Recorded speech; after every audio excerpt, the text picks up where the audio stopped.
بریا چند سالان روبرت فورد شانده امریکای بری کردین روجاوای کردستان آگاهدار کرن که امریکا وان جبو شر داعش بکارتینه و امریکا و پشتاوان برده و او گوتنا فورد دروجا ایرو ده دکوه دواره جهبجه کرنه ده. دماکو بریا چند سالان پرسیار جه روبرت فورد داوین بالیوزی امریکا جبو سوریه و شانده بری امریکا جبو سوریه هات کرن که اگر هیا امریکا بروانی دبرقام شلوده بکه برسوا فورد او بو حتی وکو نهاد تولی دوانین که ناواروکا و بروانی کرن به دبر کردان ده جعالیه بر پرسیارین امریکا ده نهاتیه دان. توید دما چند سالان ده امریکا سوزا بروانی کرنه ندایه پیاده کو دست هلاداریا روجاوای کردستان دکه جبو جی کرنا پلانین امریکی به هزاران لاوین کردان دانه کشتن و شهید بونه. و دبر سوا پرسیارا گلو امریکا و بروانی دبر کردان ده بکه لهمبر رژیم اسد فورد گوت نخیر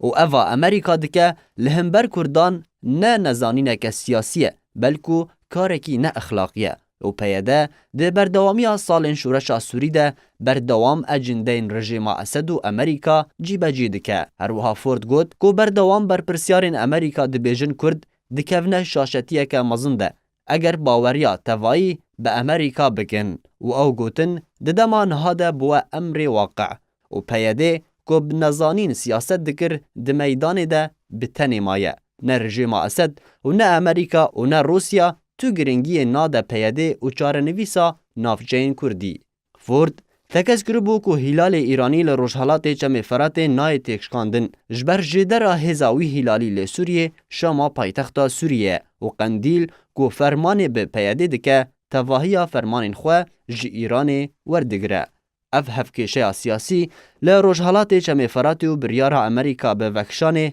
یک جسدمین و نزانین سیاسی پیاده و رجدبونا پیاده لسر ورگرتنا فرمان جقندیلی بو کود انجام ده کرد ده میدان ده بتنی مانه و باجاروکن روجاوای کردستان ویران بونه و خوینا به هزاران لاوین کرد به بیواته هات رجاندن.